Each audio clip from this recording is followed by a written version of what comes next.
आइए बच्चों, आज हम नरेशन सीखते हैं। नरेशन में दो पार्ट होते हैं। नरेशन में जैसे एक डायरेक्ट स्पीच होता है और एक इनडायरेक्ट स्पीच। जैसे she said to me I have a car.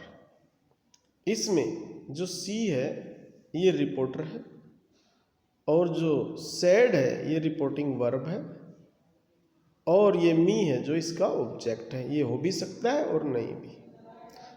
और इन्वर्टेड के अंदर जो बंद है ये है reported speech.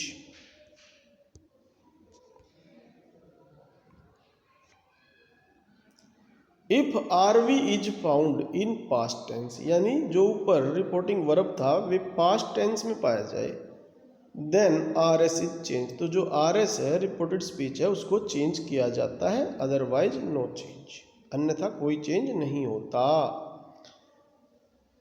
Change of tense यानी टेंस का बदलाव। When RV is found in past tense, जब वह पास्ट टेंस में पाया जाए तो टेंस का परिवर्तन कैसे होता है आइए देखते हैं।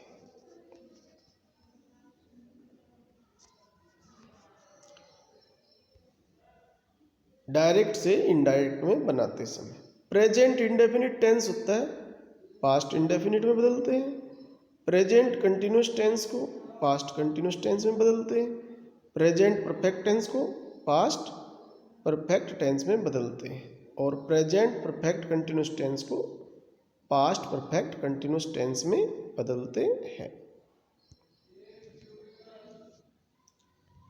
पास्ट इंडेफिनिट टेंस हो तो पास्ट परफेक्ट में बदलते हैं, पास्ट परफेक्ट टेंस में, और पास्ट कंटिन्यूस टेंस हो तो पास्ट परफेक्ट कंटिन्यूस टेंस में बदलते हैं। कैन को कुड में बदलते हैं, मे को माइट में, सेल विल को वुड या शुड में बदलते हैं। कुड शुड वुड और माइट ये चेंज नहीं होते हैं।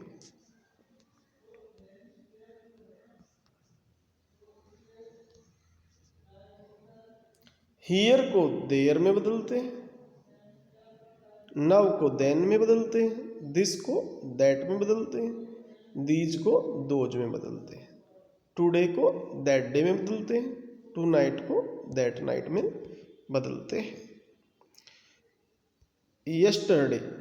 यस्टरडे को द प्रीवियस डे में बदलते हैं, लास्ट नाइट को द प्रीवियस नाइट में बदलते हैं, लास्ट वीक को द प्रीवियस वीक में बदलते हैं।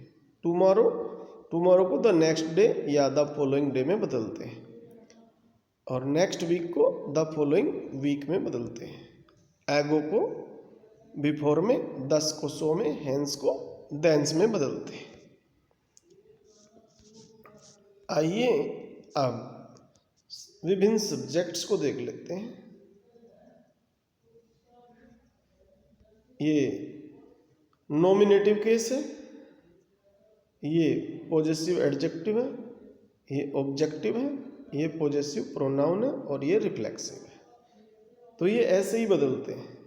जैसे आई है सब्जेक्ट के हिसाब से ही या सी में बदलेगा, वी है जो दे में बदलेगा सिचुएशन के हिसाब से। ऐसे ही यहाँ पे होता है, सभी इस प्रकार बदलते, तो इन्हें आप पढ़ लेना अच्छी तरह से। आइए अब आगे चलते हैं।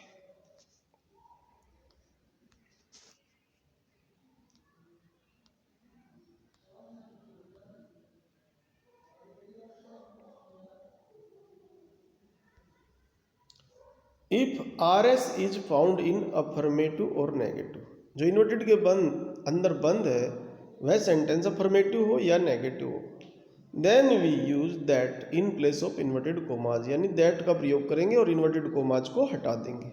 ये बात याद रखें। सैड का सैड ही रहेगा अफर्मेटिव या नेगेटिव में, लेकिन अगर सैड के बाद टू है तो टोल्ड हो जाएगा। ये बात ध्यान रखें।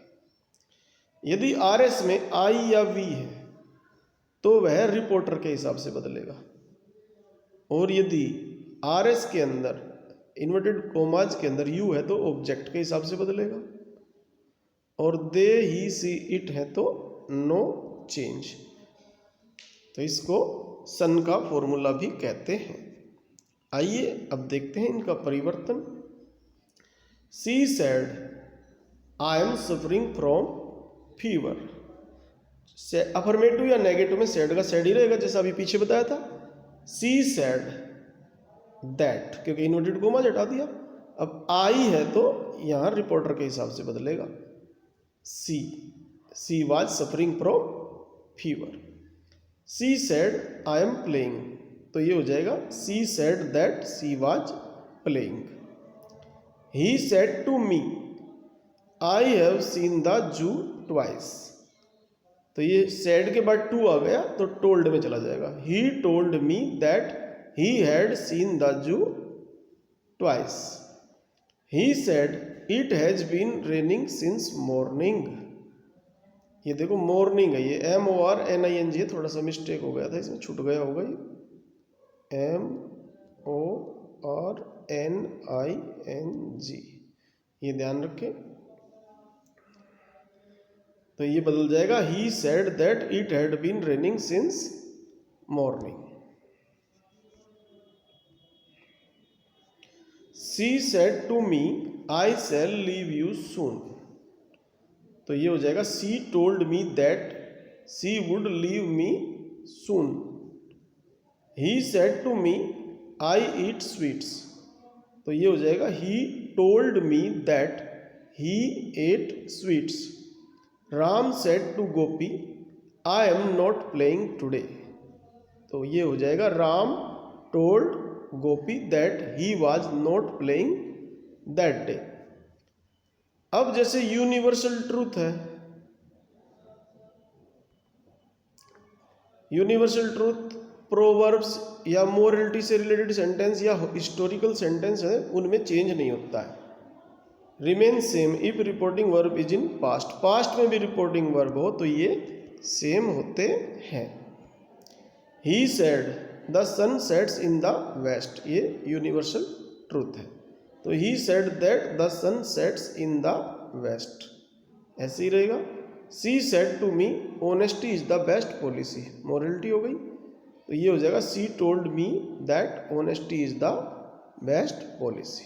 इस प्रकार मैंने आपको नरेशन जो कराए हैं अफर्मेटिव सेंटेंसेज और नेगेटिव से रिलेटेड कराए हैं। उम्मीद करता हूँ आपकी समझ में आए होंगे। वीडियो को बार बार देखें और चैनल को सब्सक्राइब अवश्य करें, और अपने जानने वालों को भी बोलें कि वे चैनल को सब्सक्राइब करें ताकि घर बैठे अच्छी इंग्लिश सीख सकें। Thank you.